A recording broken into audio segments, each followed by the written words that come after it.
Wah kok PDIP ini nggak ikut retret, jangan-jangan melawan perintah presiden. Kepala daerah kan dia dipilih oleh rakyat dan dia harus bertanggung jawabkan kepada rakyat kembali.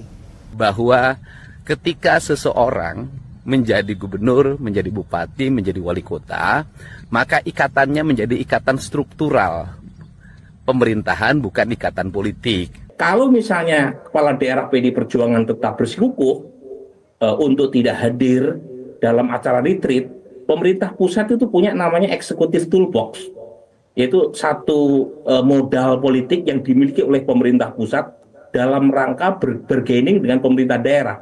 Itu berkaitan dengan dana alokasi umum, dana alokasi khusus, dana bagi hasil. Kan banyak daerah yang tanda kutip ya disubsidi oleh pemerintah pusat. Dan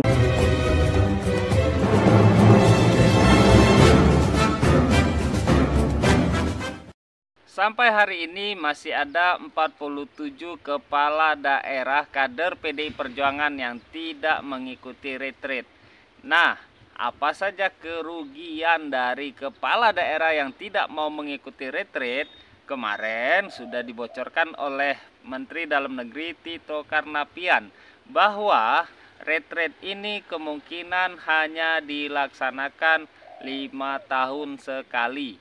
Berarti kepala daerah PDI Perjuangan yang lainnya tidak akan pernah merasakan suasana kebatinan yang dirasakan oleh kepala daerah yang sedang melakukan retreat hari ini.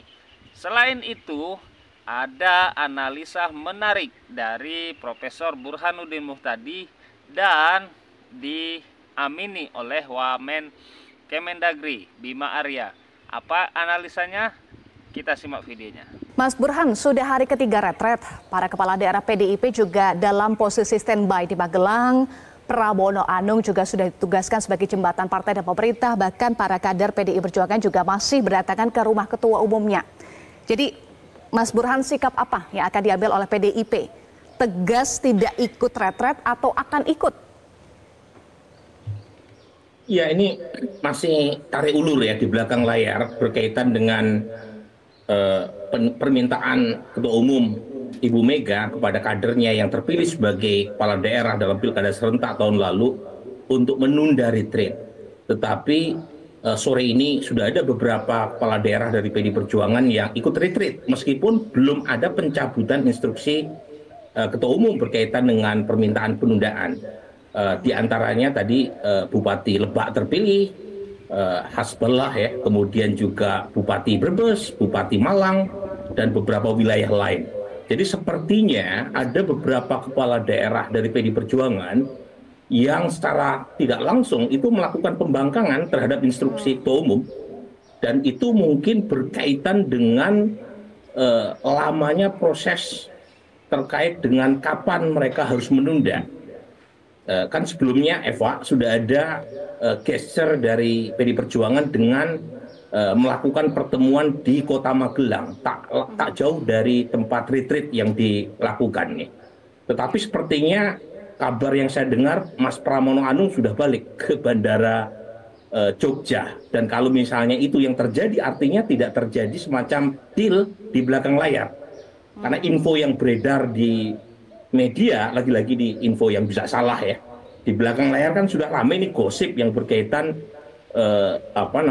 permintaan untuk menunda akan dicabut kalau misalnya penangguhan penahanan terhadap Mas Hasto dikabulkan. Jadi ada kesan, lagi-lagi ini info yang bisa saja meleset karena memang berdasar dari informasi belakang layar yang beredar di kalangan media. Jadi puluhan kepala daerah dari PD Perjuangan itu menunggu instruksi apakah terjadi pengabulan penangguhan penahanan atau tidak.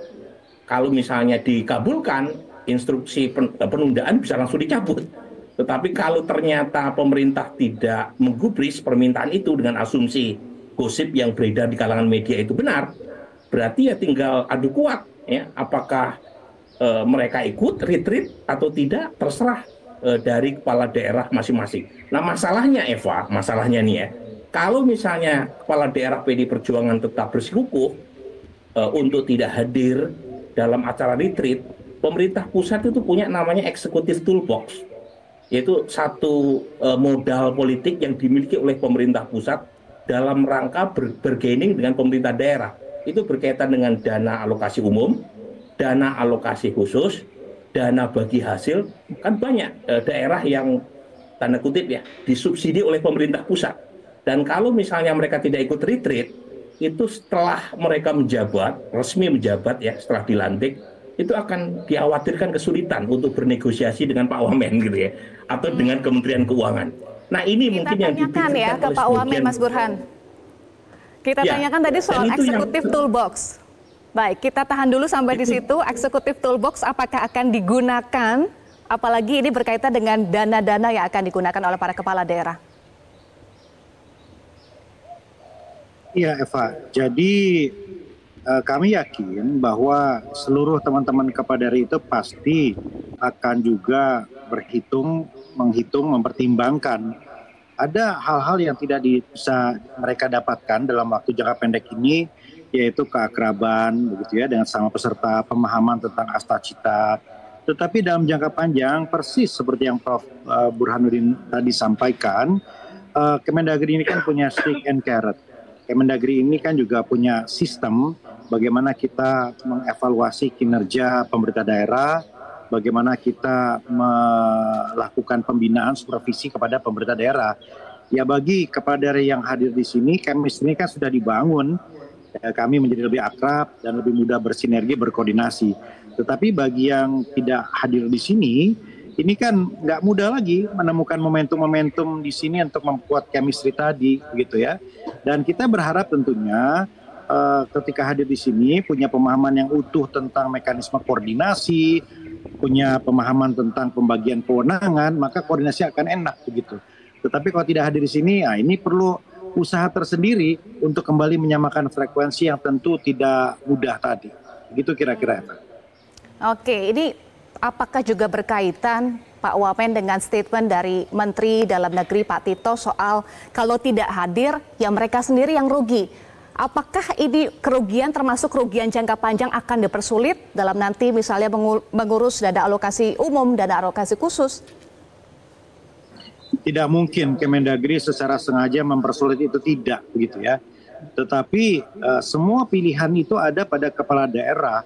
Apakah akan menempuh jalan yang lebih sulit dan berliku untuk berkoordinasi, ataukah akan mencoba untuk melapangkan jalan, memudahkan kolaborasi dan sinergi. Itu pilihan semua kita kembalikan kepada kepala daerah. Yang pasti Kemendagri ini sebagai pembina politik dalam negeri, ini pasti terus melakukan proses penguatan kapasitas fiskal, kemampuan kepemimpinan. Itu porsi kami, tugas kami. Kami nggak masuk ke wilayah politik praktis terlalu jauh. Begitu kira-kira. Baik. Nah, kita jadi tahu ya bahwa selama ini yang berlaku ada namanya anggaran subsidi pemerintah pusat ke daerah berupa dana alokasi khusus, dana alokasi umum, dan pembagian insentif kendaraan. Jika hubungan pemerintah daerah dan pemerintah pusat di 40 daerah kepemimpinan kader PDI Perjuangan tidak baik dengan pemerintah pusat, maka apa yang akan terjadi? Tentunya masyarakat yang dirugikan. Pembangunan tidak akan tercapai karena pemerintah daerah tidak mampu dan tidak cakap dalam berkoordinasi dan mencari anggaran untuk membangun daerahnya. Itu tentu kerugian yang sangat besar yang harus diterima oleh masyarakat karena kesalahan kepala daerahnya tidak mengikuti presiden, malah mengikuti pimpinan partainya. Oke, kita kawal terus kebijakan Indonesia agar Indonesia lebih sejahtera di bawah kepemimpinan Bapak Presiden Prabowo Subianto. Sampurasun, bye-bye.